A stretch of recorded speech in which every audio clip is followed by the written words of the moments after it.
thanks very much for coming to talk about finance on a very hot day.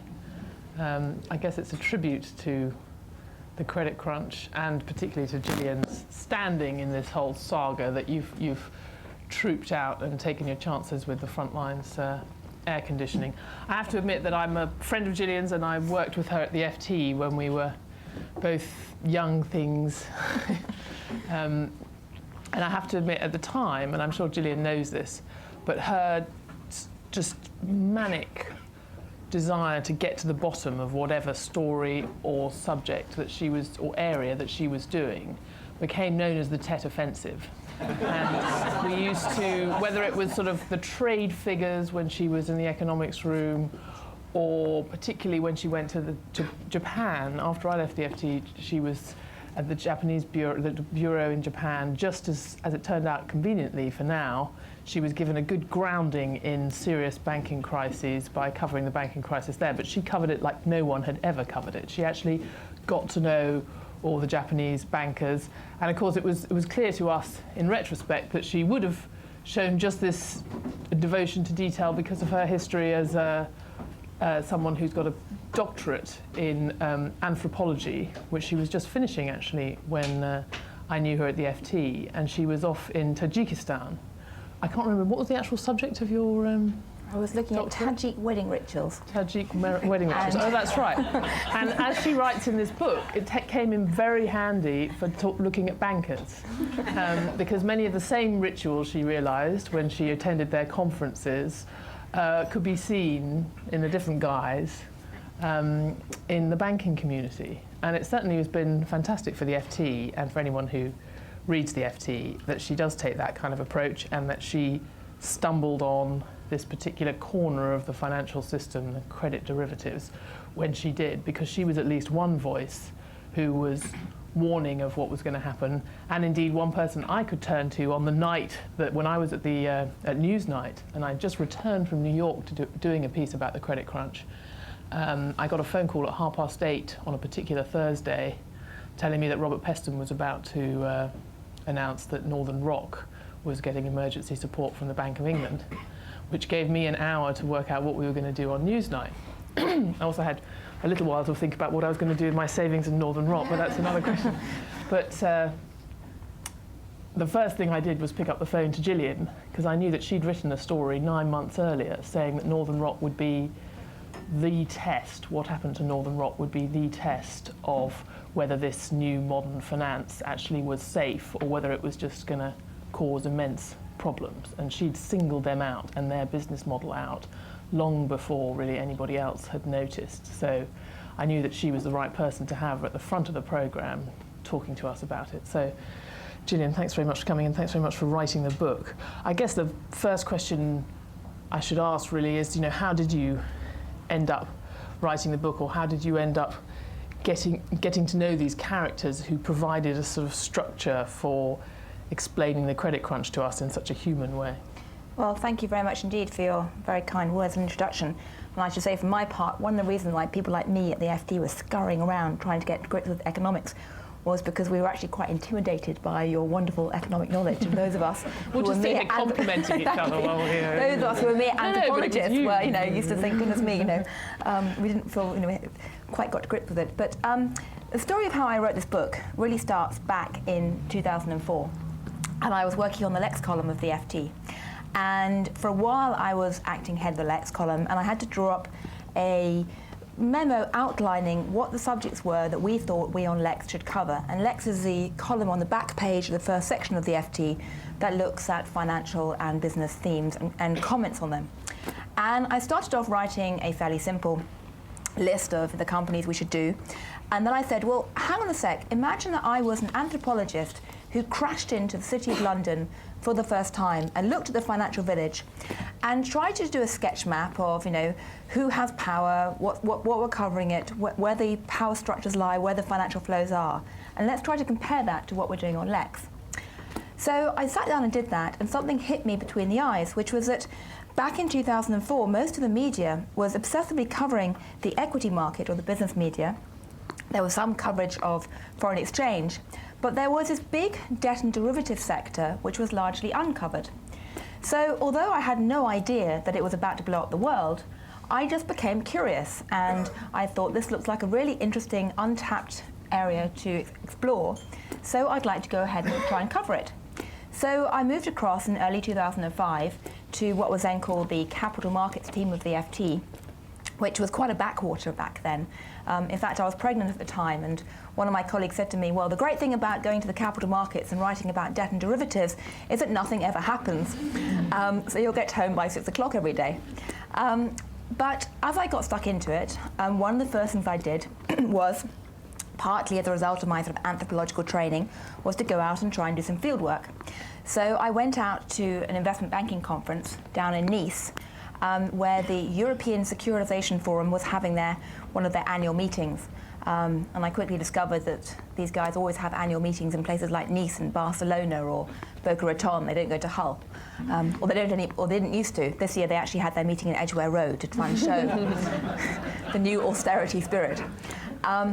But I wandered into this meeting, and in some ways, as Stephanie says, it was an experience that was uncannily like what I used to do as an anthropologist in Tajikistan, in that I wandered into this elaborate ritualistic setting with a bunch of people who had assembled from a large, far-flung area to talk about something which clearly united the tribe. And they were talking in a language that almost anybody outside the tribe found it very hard to understand. And the rituals they were engaged in, be it the PowerPoint presentations or the wedding rituals in Tajikistan, were largely about trying to reproduce the type of cognitive map and the assumptions that united them all. And one of the things that I was curious about as I sat there in the dark of this conference hall, not really understanding quite what was going on, was who were these people? So I nudged one of my neighbours and said, where do these guys come from? I don't recognise most of the institutions they work for. And he said to me, they used to work for JP Morgan. It's the Morgan Mafia. These guys have all got this alumni background, and they scattered across the industry, and they're still very much connected. And that struck me as fascinating, because if you think back to 2004, the assumption that tended to drive most journalists in the business community or covering business was that Goldman Sachs alumni ruled the world. You saw Goldman Sachs alumni everywhere.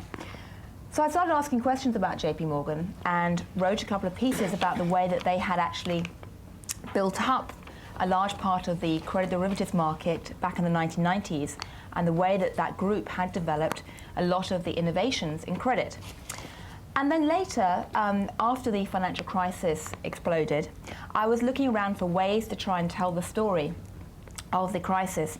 And I was very conscious that a lot of the discussions about the crisis had treated it as if the system had been invaded by a bunch of faceless, headless Martians with evil intent to blow up the world, in the sense that there was a lot of rhetoric, a lot of anger, a lot of scarily big numbers, but very little sense of what the motive was driving the people who had been involved in the financial revolution and involved in developing these innovations that have subsequently gone badly wrong. So what I wanted to do by focusing on the JP Morgan group was to try and humanize this whole story and explain what was driving them and the kind of connections they had as a group and the type of people they were and the type of climate they were operating in, as much as a kind of record to try and show what went wrong, what went right, and what kind of lessons we can learn for the future. Some people have said that, it's interesting because you focus on this group who were, as you say, the pioneers of these new forms of credit derivatives, and I'm sure we can have a sort of separate meeting where we really get into the nuts and bolts of what these things are. But they were the pioneers in that, and yet they didn't end up causing a lot of the damage, or at least they weren't involved in some of the real excesses that it was like the Sorcerer's Apprentice or something that they, these things that they created, as you describe, went off and exploded the world without them, really. But I guess some would say that it was you were a little too kind of enthralled to these people for their great innovation, and one can still say, look, they were at the heart of some of these big mistakes. Yes. Well, there's 2 or 3 caveats I'll make. Firstly, the JP Morgan group that I focus on, who were a team that were very much held together as a group back in the 1990s, weren't the only ones playing in this area. They didn't actually invent the product. It was people at Bankers Trust, another bank, who invented the idea of credit derivatives. They developed the marketplace, but they weren't the only ones.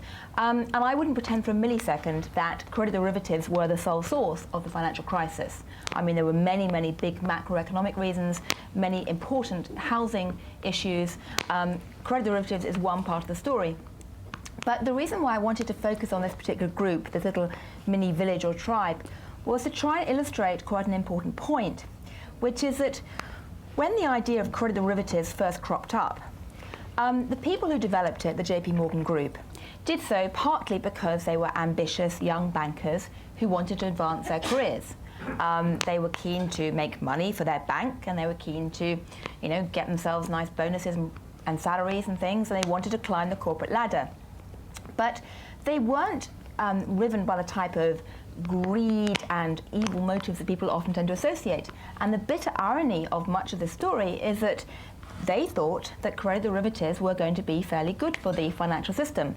The reason is that credit derivatives essentially allow a bank or anybody else to insure themselves against the risk that a loan or a bond will go into default, just as somebody might take out insurance against the chance their car is stolen or their house burns down.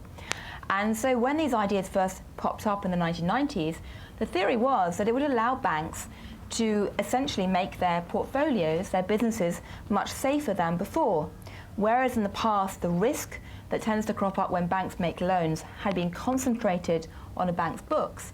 And so if an economic cycle turned, you would tend to get banks collapsing, like in the savings and loans crisis.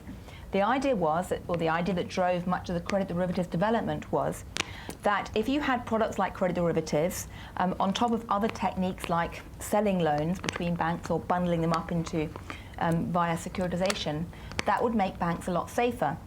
And in fact, many of the American and British regulators were so excited by this idea when they first heard about it that they really gave a green light to it. I mean, I remember one of the senior OCC regulators and a senior American regulator called up Blythe Masters, one of the young British women who was at the forefront of developing this product, and said, this sounds like one of the most exciting inventions we've heard for several decades. People thought it was going to be good. And yet what happened over the course of about a decade was that a potentially useful innovation became very badly perverted. The JP Morgan group, ironically enough, were not at the heart of that perversion. They, as a team, tended to take a slightly more risk-averse approach to managing these products. And although they, for example, experimented with putting mortgages into this mix, they tried that idea twice and then they dropped it because they thought it was too risky. And they tended to focus on corporate loans instead.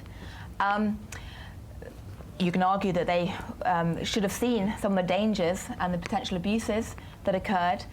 They weren't angels. I mean, they were, on one level, playing around with the regulatory rules like many other bankers.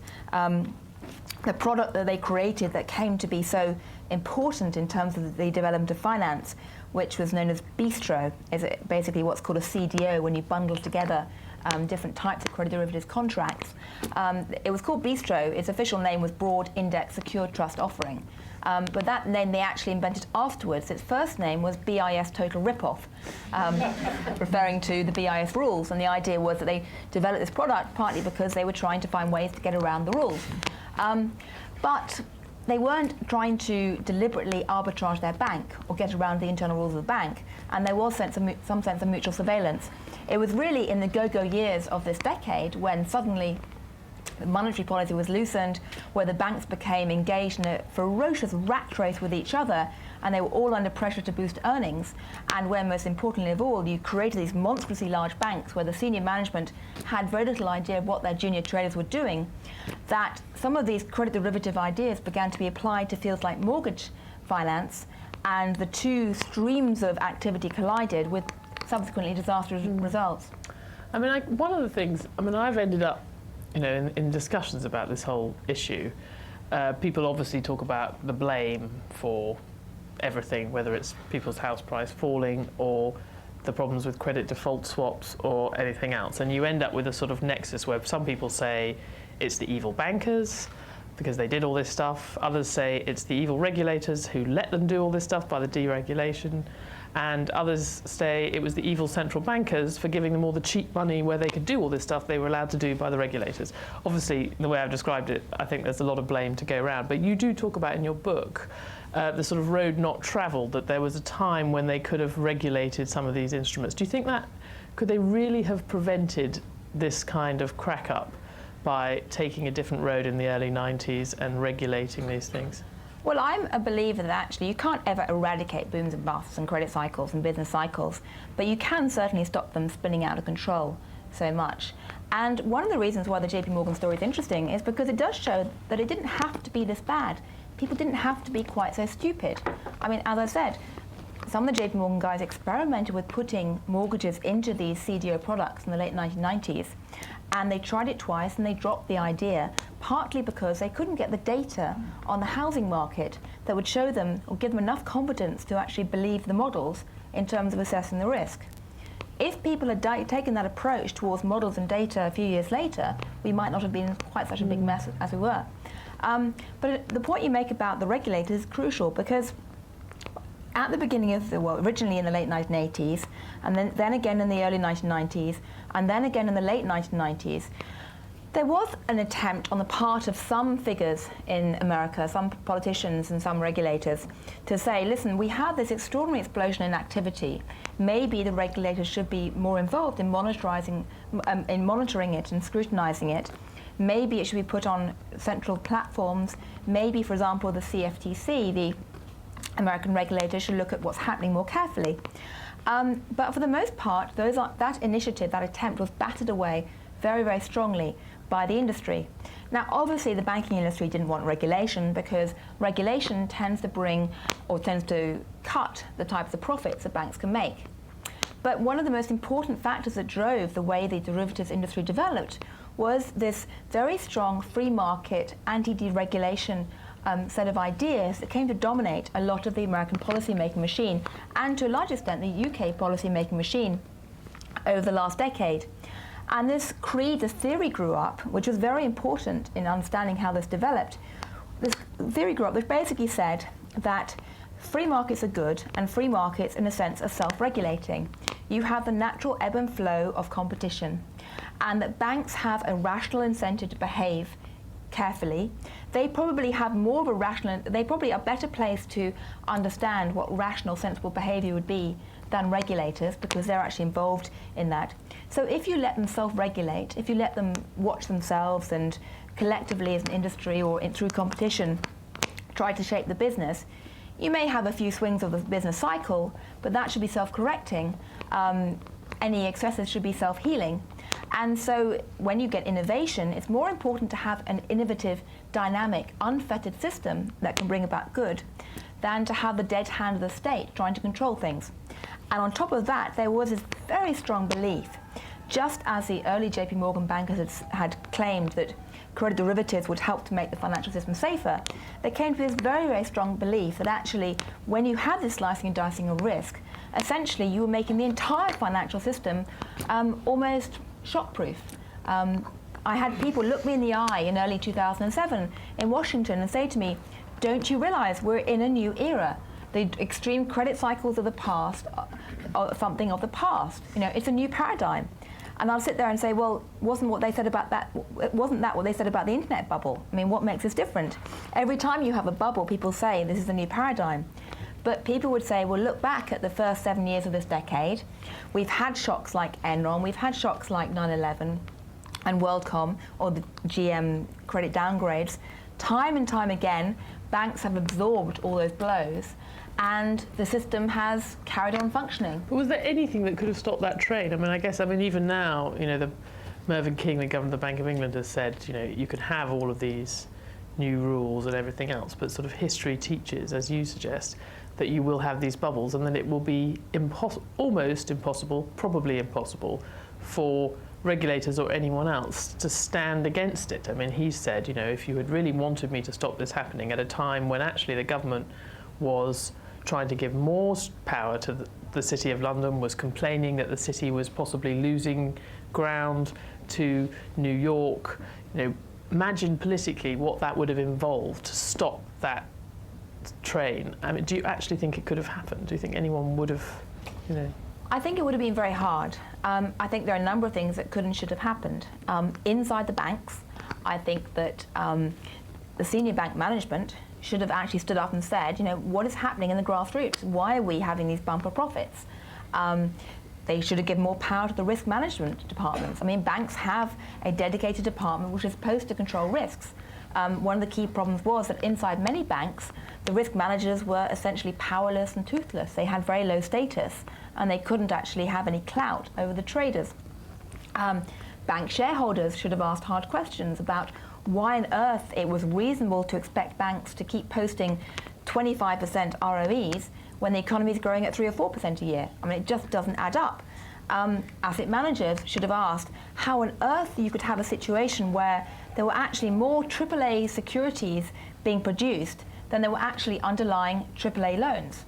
I mean, it was that simple. You had so many AAA securities in the system, but if you looked at the number of actual subprime mortgages that were supposedly being fed into this slicing and dicing machine, I mean, the numbers just did not add up. Asset managers might have asked, in a world where it was taking the rating agency sometimes 3 days to try and value this stuff because it had become so complicated. It took them 3 days running their computers to actually get valuations. What on earth they Which were wrong. Which were wrong. They could have done that in an hour if they were going to get it wrong. Exactly. What on earth were they doing buying this stuff? And last but not least, I mean, this incredible fragmentation and siloization that was happening inside the private sector, inside the banks, whereby one little department had no idea. So siloization is what. Well, sorry, a horrible word. It's basically you had the problem where inside the banks, each little department had no idea what the other departments were doing, and they were often competing viciously against each other. So trying to get any overview of all the risks the bank was taking was very hard. It often used to remind me, if you looked at the power structure of a bank like, say, Merrill Lynch, I mean, it looked uncannily like the type of tribal structures you'd get maybe in Tajikistan or Afghanistan, where you had all these different departments of banks, like warring tribes, basically fighting each other. And whichever department was earning the most profits, or had the most goats, if you like, basically could trample over everyone else. And the only people who actually had any control were the people at the top. And if they didn't exercise their control, the system ran amok. The tribe with the most goats ruled the roost. And at Merrill Lynch, that was often the structured credit, the CDO tribe.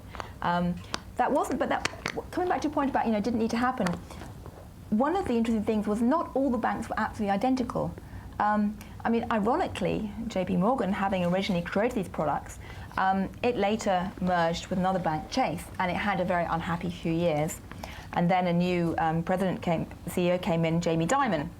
And through a series of sheer dumb luck, i.e. it was in such chaos as a result of its merger, it didn't get its act together quick enough to jump into subprime mortgages early on, but also as a result of Jamie Dimon having a particular take on risk, and also the original JP Morgan, some of the original JP Morgan team being quite risk averse from their old corporate culture. The bank didn't dive into the subprime slicing and dicing game like the others. And they actually instilled in the bank a risk department that had more control than others. And they had slightly more mutual surveillance. The tribes were not quite in quite such a state of war, and there was more sense of interconnection between them than others. And that was one reason why, ironically enough, JP Morgan has emerged as one of the well, it's difficult to say one of the stronger banks. I mean, as some of the JP Morgan executives often joke, it's very easy to look like a giant when you're in a room full of pygmies. But it's emerged as one of the least troubled banks today. I guess one question I suspect that people would want to ask, given that you know so much more about it than most people, is is there anything we should be worried about now?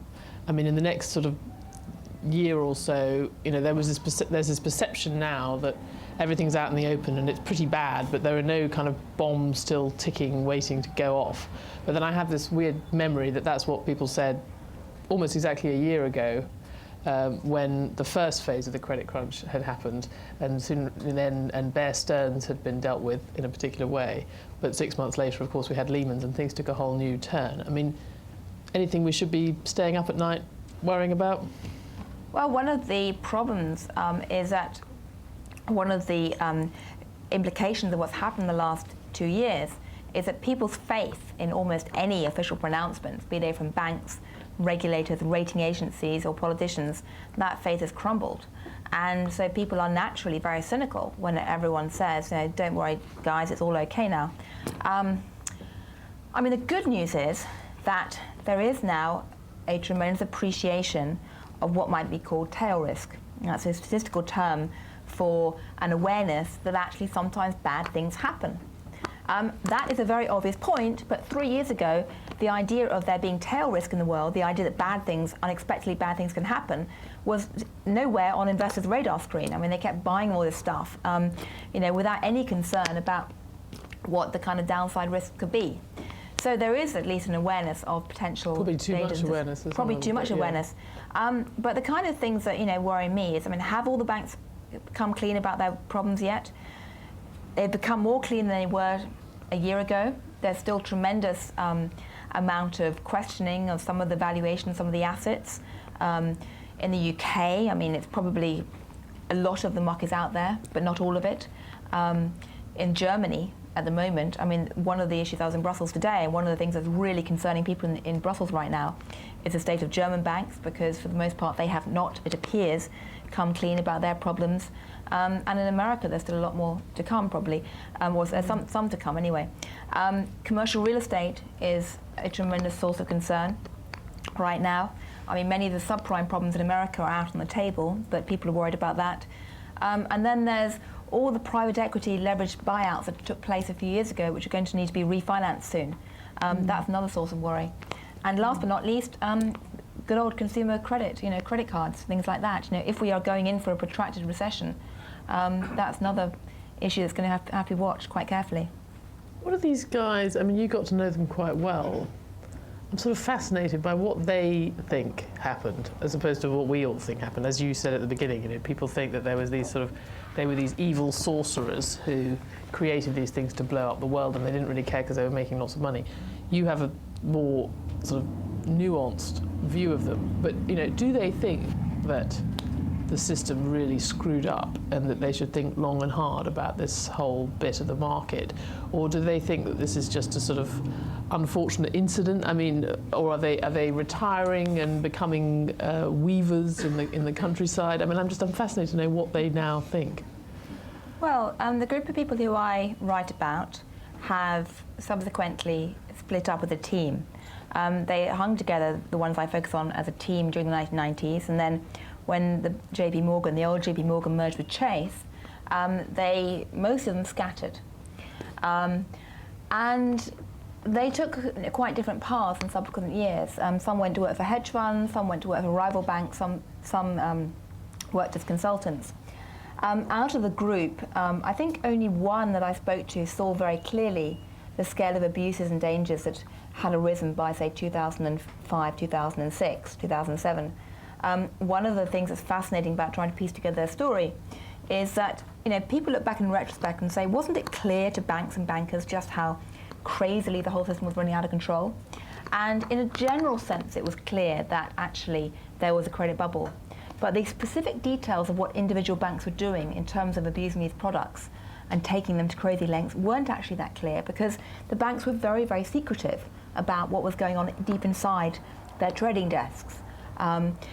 And most of the original JP Morgan group, it seems, didn't actually realize the scale to which other banks were, for example, to get technical for a moment, piling up super senior assets as a type of credit asset in potentially very dangerous ways.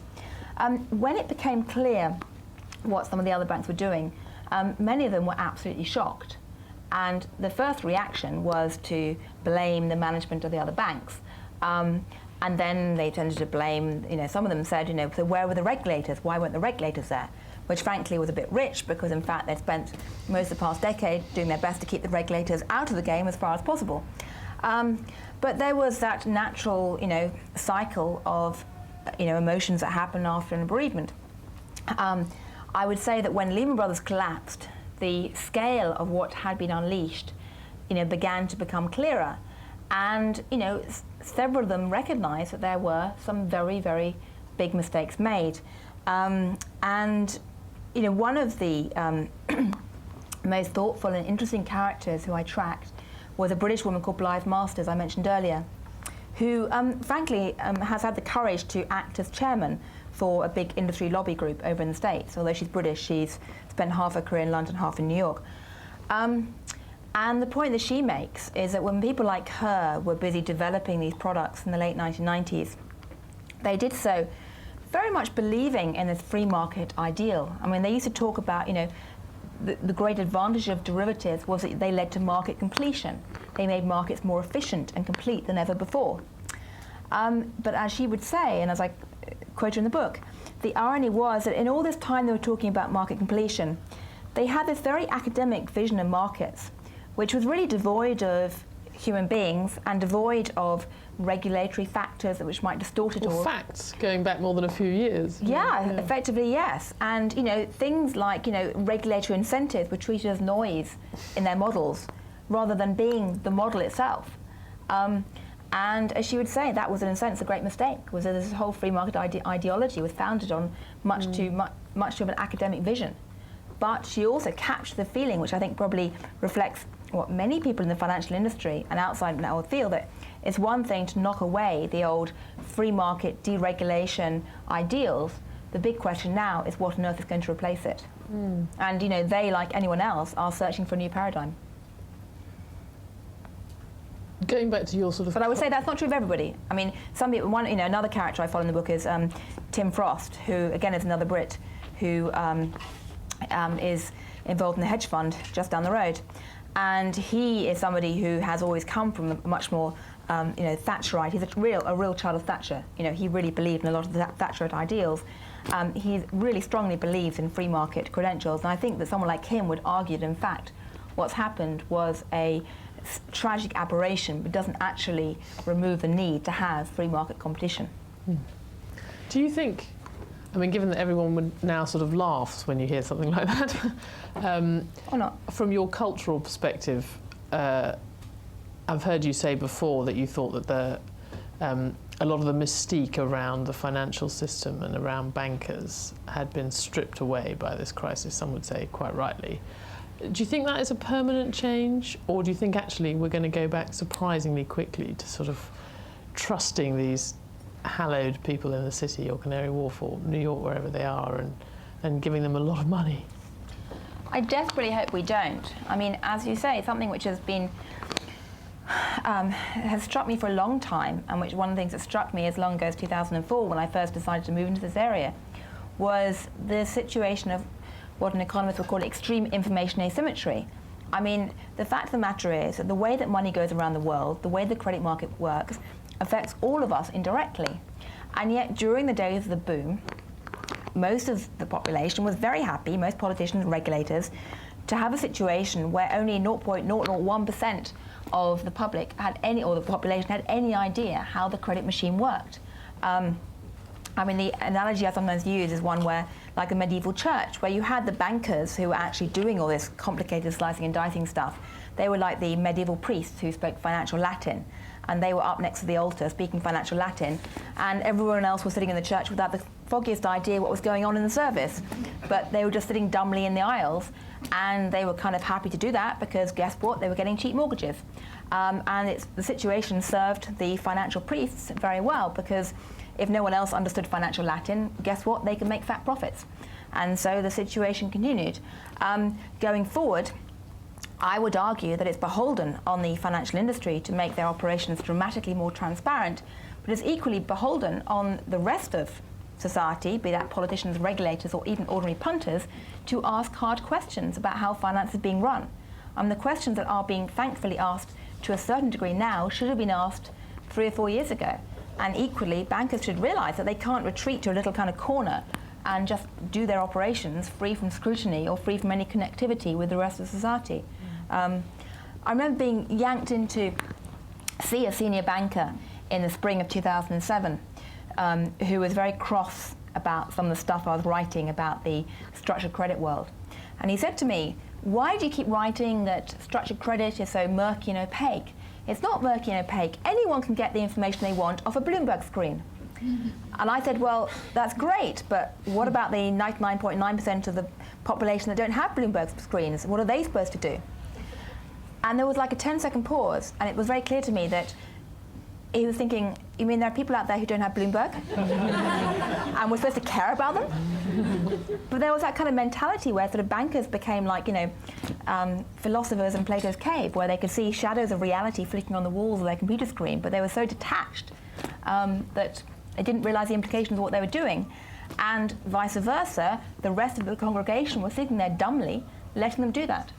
We're going back to, I guess, but the response to that, I guess, is that the transparency doesn't get you everywhere. And even Alan Greenspan, who has sort of admitted that he was completely wrong on this question, because he trusted that the people who had a stake in these companies and who was dependent on the profits and all these things would actually also make sure that the risks were not too great.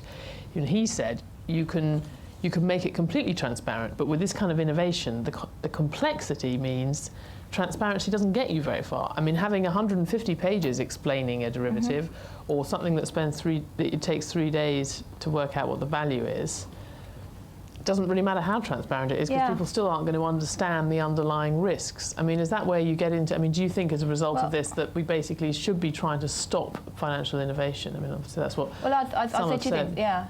Firstly, I mean, I would say that if there had been more debate about what was going on, I think some of the fundamental flaws and contradictions and hypocrisy in this free market creed might have been actually exposed in an earlier stage. For example, one of the things I used to find incredibly ironic in retrospect, and I kicked myself for not pointing out more forcefully earlier, was that although these products were being developed in the name of promoting free markets, by early 2007, probably the majority of complex credit derivatives were not actually being traded in free markets at all, to the point where you couldn't actually get a market price because this stuff wasn't actually trading, it wasn't trading hands. You had to get a manufactured model price for what you might guess the stuff was worth. So, I mean, how did that ever fit with the free market ideology? I mean, it was absolutely a blatant contradiction that should have been exposed at an earlier stage if there'd been more debate about it. But coming back to your point about... Sorry, and you have a great story about at one point when they're creating all these things, the boss actually says, you're making a loss on that, not a gain. And then there's sort of 2 days where they explain, no, it's actually a profit. But it's sort of bizarre to have a debate about whether or not you've made a profit or a loss on the same asset. But it's all kind of phantom money, cyber finance that got increasingly detached from any sense of real values or any sense of a real market, to be honest, ironically. But the other point I make is I'm actually, coming back to the question of, what do you do about complex innovation? The BIS put out its annual report yesterday, and they made an extremely interesting suggestion, which I've been thinking about for a while. I wholeheartedly agree with, which is basically we should stop treating finance as some kind of special sacred art and compare it to other fields of activity, such as medicine. And in medicine, you have very similar parallels to what goes on in finance. You have extreme information asymmetries, i.e. a tiny pool of people who understand what's going on, and 99.9% of the population who haven't got the foggiest idea how genetic medicine works, or engineering works, or how DNA works, or what's inside those drugs they take.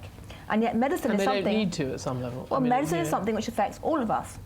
So how do you deal with that information asymmetry? How do you deal with the fact that there is a tremendous desire to be innovative, and yet you have profit-seeking companies that obviously have a temptation to innovate in potentially dangerous ways? The answer is that you actually have regulation. I mean, drugs companies can't just bang out any old innovative drug they want and try and flog it till the cows come home in the hope of making a quick buck. They have to go through testing, they have to go through some type of controls. And yes, that slows down innovation, and yes, the pharmaceutical industry constantly complains about the fact that that pushes up the price of drugs a bit, and it means there's probably less innovation than there would be if there was a free market for banging out drugs every time you wanted. However, I suspect that most people, if you were actually to have a referendum today and say, would you like a bit less innovation and a slightly safer system, would choose less innovation and a slightly safer system. Maybe not, but that's my guess. I think that actually politicians today should have the courage to stand up and say to the public, we have a choice with our financial system going forward. Do we want to have a free-for-all in innovation that may create wacky products, may boost... Give you cheaper mortgages. Might give you cheaper mortgages for a while, but might also create the risk of booms and busts of the sort we're experiencing. Or would you prefer to have a safer system, but a system which probably means that credit will be rationed and more expensive? And to date, I've not actually heard any politicians stand up and put that choice starkly to the public and say, maybe we should vote on it. I'm sort of tempted, I've got lots of other questions, but I suspect that the fact that you have all come out in this very nice, balmy evening suggests that you might, unfortunately, have questions to ask as well.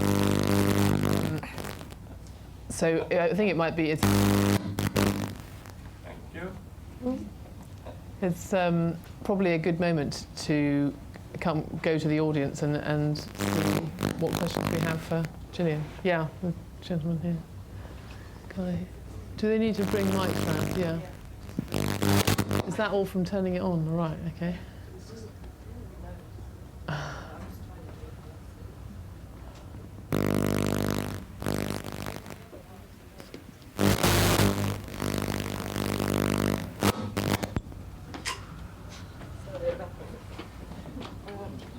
So the gentleman here in the striped shirt.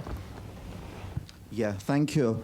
I was attending a seminar yesterday at the LSE, and there was a CNN commentator, I don't want to mention his name, but he claimed, it was on the same issue, and he mentioned that everything that's happened in the last 30 years on the financial crisis, which has now become economic and indeed political, for that matter, leading to the rise of political extremism, he claimed it was legal.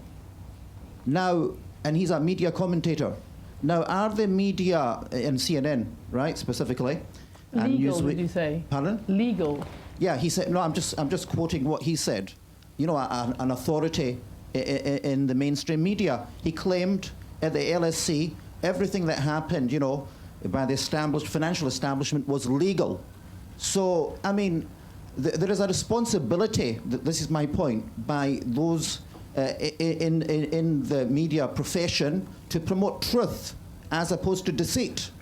I mean, the lady today mentioned, or you quite rightly unmasked what was going on in derivatives. What about money supply, the creation of money supply? That hasn't been unmasked, debt-based money in the hand of private cartels. I mean, you're only telling part of the story. So anyway, that's my point. We've got people like Madoff, right, who have been doing legal things. It's time that the media did their job. He's just been given 150 years, so I think that was pretty illegal. Well, that's your view, but I mean, he got away with it up till now, didn't he? Yeah. Should we get this also? There were a couple more here. I can't remember exactly. Yeah, there's these two.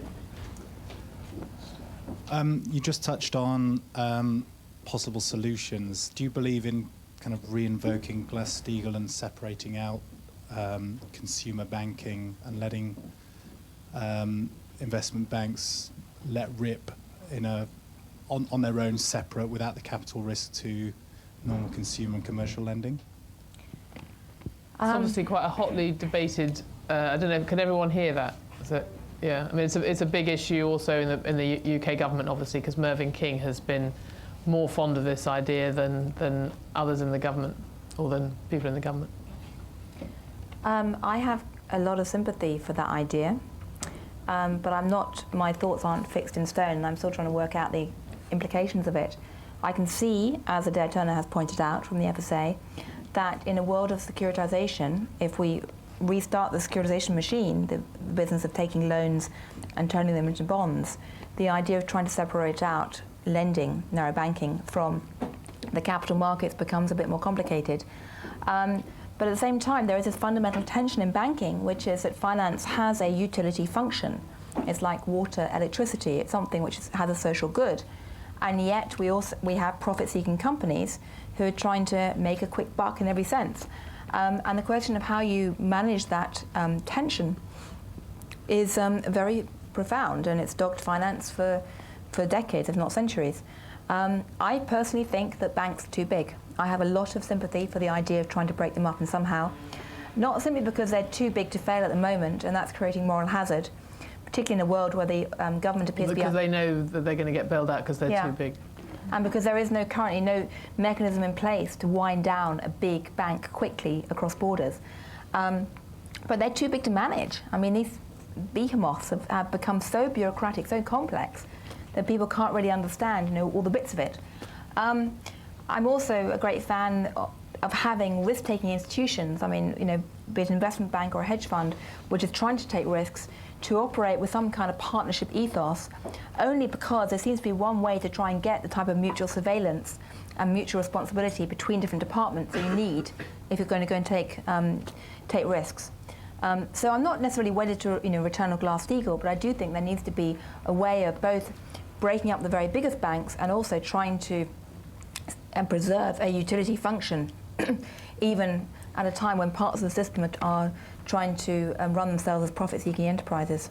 But the size of the bank isn't the only problem, though, is it? I mean, Northern Rock was it wasn't even very complex, actually. I mean, it was a pretty straightforward, not that big bank that still cause a lot of problems. And I guess we've also learned that any bank that has a lot of retail investors is going to be too big to fail, no matter how small it is. I mean, the government has basically said that no one's going to lose any money. I mean, certainly no voter is going to lose any money.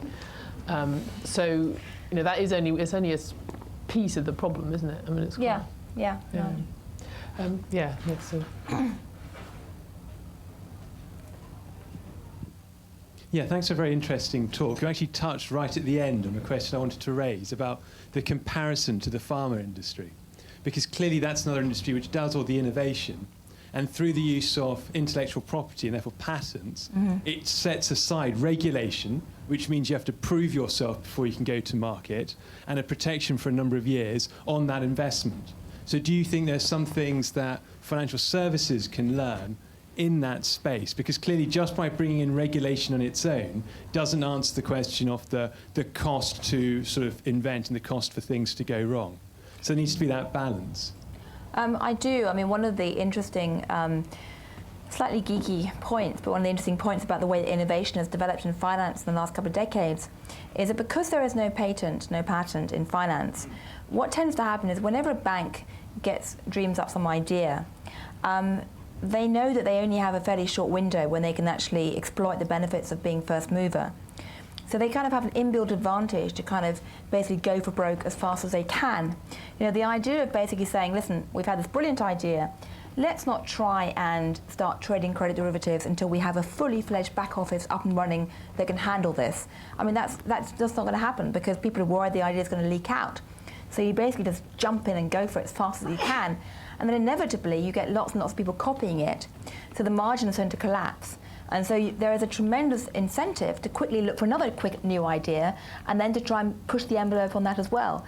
It's like there's this constant race to the bottom. Why isn't it that they can't patent things like, their particular products? I mean, I would have given that everything is patented these days on the web. They're trying to now, but oddly enough, in finance there hasn't been much of an attempt to do that until very recently.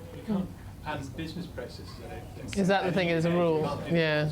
Well, maybe that must be. But it's an so one of the things that happened when they abolished the Glass-Steagall rule was, apart from actually merging different types of banking, you basically created this sort of free-for-all frenzy, where at the same time you were ripping apart the boundaries of Glass-Steagall, you were also ripping down geographical barriers. So suddenly the US and European banks were all competing with each other. So instead of having 3 cats competing in the sack, you had 20 cats all viciously fighting.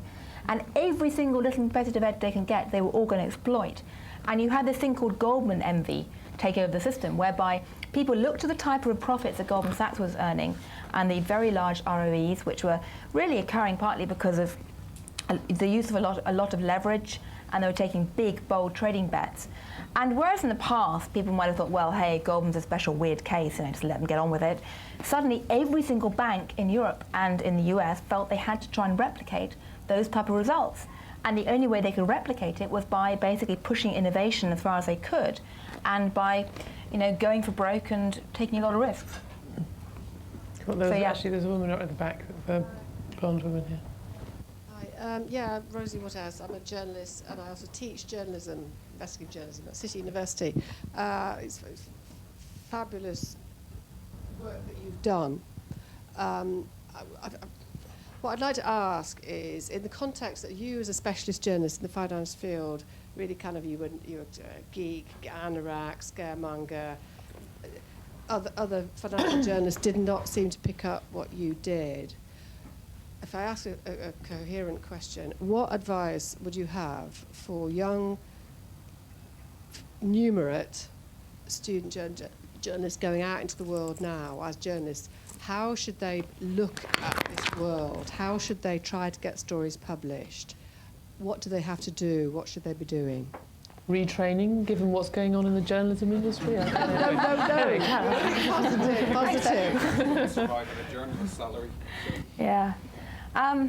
Okay, well, personally, a lot of my philosophy in life is driven by having done anthropology. And when I was an anthropologist, one of the thinkers that had a lot of impact on me was the work of someone called Pierre Bourdieu. So excuse my geeky anorakness, or being a geek for a moment, but Pierre Bourdieu was a French intellectual who used to argue that the way that elites maintain their position in society is not so much through controlling the means of production, but by controlling the cognitive maps, i.e. the way we think. And what really matters in that respect is not so much controlling what people say, but what people don't say. It's the social silences that count. And if you look back at the financial system over the last decade, it's an absolutely classic case of social silences being crucial. Because in a sense, what I used to say back in 2004 at the FT was, and I used to write these rather shrill memos, which people came to call the iceberg memos.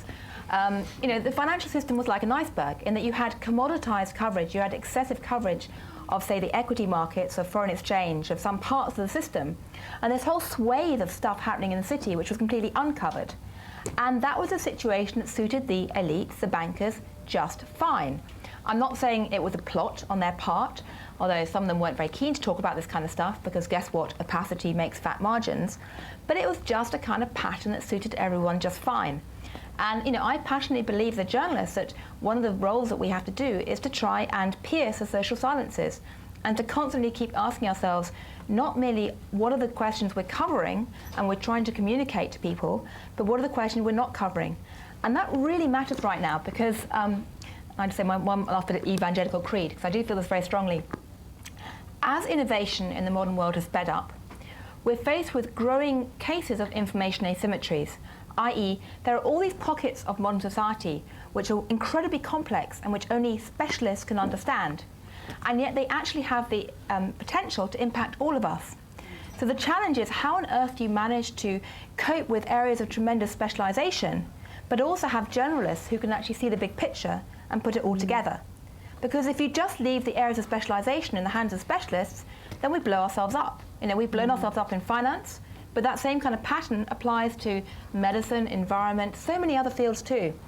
And that is why the role of the media is so critical right now, because our job, in a sense, is to be cultural translators and to try to translate the geeky stuff, the social silences, for everyone else, so we can understand the implications.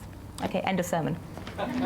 And it is really interesting, though, because I do think that there's also an issue about how much needed to be explained to people and what the failure of journalism was. I think you're absolutely right that people weren't asking enough questions, and it comes up a lot in my area as well, that people say it's the things you trip up on are actually not the things. It's a bit sort of Rumsfeldian to say this, but it's not the things that you think you don't know, or that you check because you're not sure.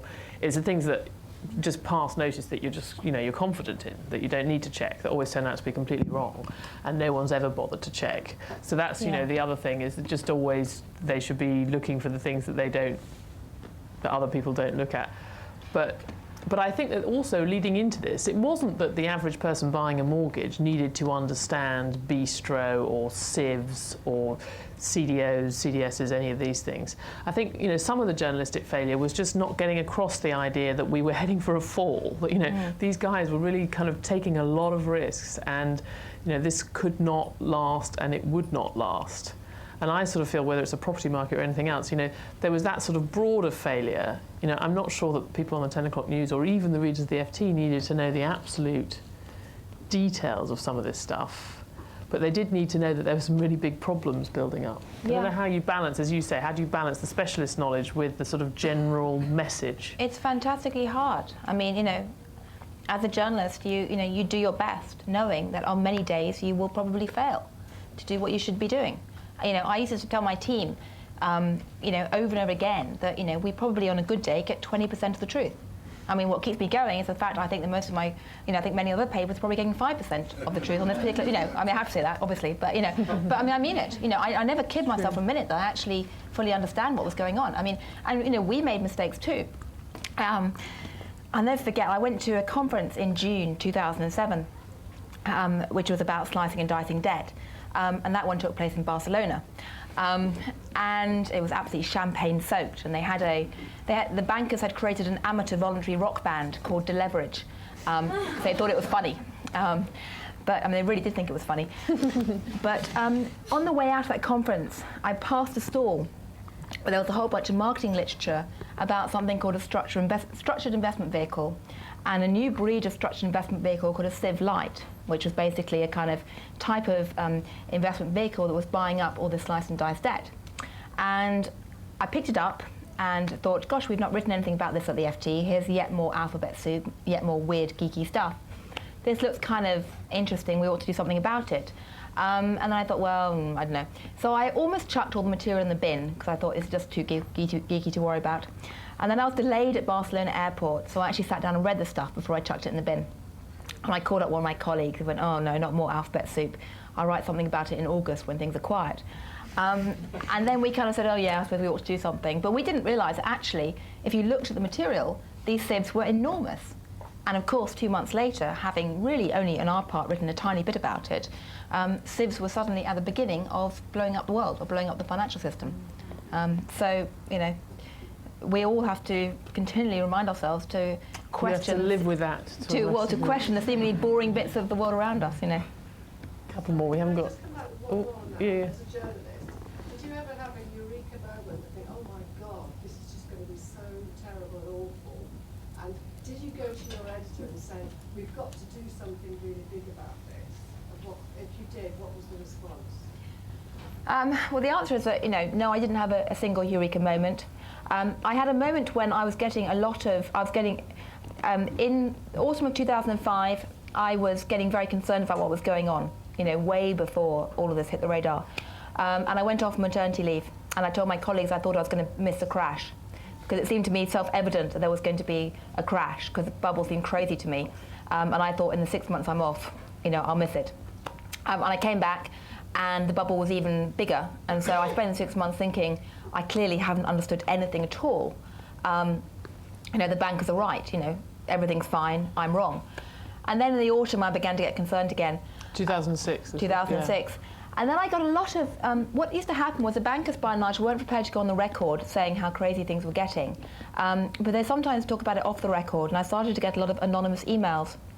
And one of the problems I had as a journalist was, what do you do when you don't actually have named sources for a story?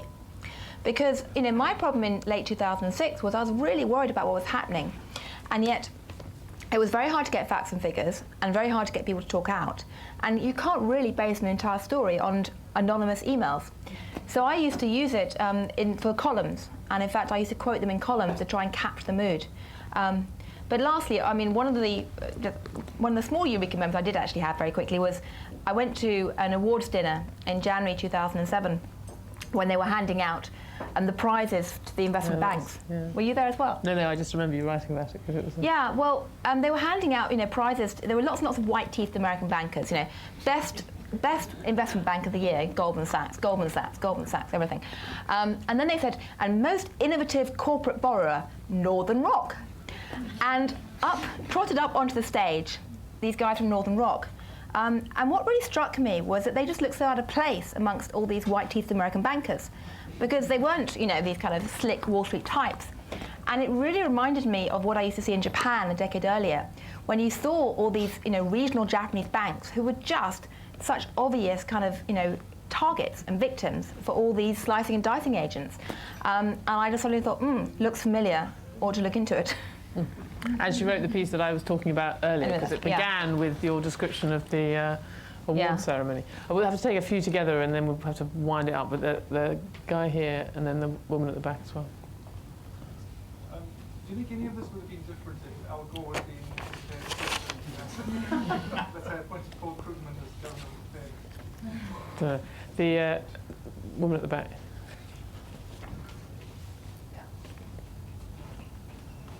Thank you. Going back to your point about your iceberg memos, do you get a sense yet of a new bubble emerging, something such as carbon credits, for example? Chance would be a fine thing. Yeah, the woman here. Just wait for the mic. We heard a lot about who the losers of the credit crunch were, who were the winners of the credit crunch? Apart from you. Well, in your standing. I don't mean financially, obviously. I just mean in your stature. Yeah, I've been trading those subprime CDOs. Okay, the winners. Who are the winners? Any bank that banked a big bonus, any banker which managed to bank a big bonus 3 or 4 years ago in a way that's basically legally sacrosanct is a winner. You know, anyone who traded this stuff and did well. All got fired early. All got fired early, yeah. Because some of the early ones walked away with those massive packages which you can't get now. You know, and consumers who managed to, you know, use cheap mortgages to, you know, make good property purchases and then get out fast enough. All those private equity firm owners who use cheap debt to buy up companies and then raise more debt to pay themselves fees and bonuses. I mean, that amazing scam that happened in 2007. So there were plenty of winners there. So anyone who got out fast enough, basically. In terms of if it would have been different with Al Gore, I don't think it. You know, I like to think it may not have got quite so extreme if there hadn't been quite such a hands-off set of policymakers in the White House. I like to think that. Who knows? As you say in the book, it was under Clinton's watch that they failed to do the derivatives regulation. Exactly. So maybe I'm being naive. You know, might well be being naive. And sorry, the other question? Is there another speculative bubbling away anywhere? Well, certainly the patterns in the green carbon credit stuff, you know, is an area where, you know, I think it's going to have to be watched carefully in the coming years. You have a lot of hype, a lot of activity. You know, I like to hope that precisely because people have woken up and realised that they need to keep an eye on the financial sector, I like to hope that the next bubble will be a little way away. Little way off, but will still happen, inevitably. It will happen, but, you know, I mean, as I said at the beginning, you know, I don't think you can remove bubbles. I don't think you can remove swings in the credit cycle. You can make them less extreme. You know, greed is endemic to human nature. But hey, you know, things like cancer are endemic to human beings. We don't just sit there and do nothing about it. We try and actually soften, alleviate, control it, you know. Well, thanks very much. I think we'll have to call it to a close there. I hope you enjoyed the Frontline's first of a series of two posh birds talk about finance. Next week we'll have Emily Maitlis talking to Kirsty Allsop about the property market. But thank you all very much for coming, and thank you, Gillian.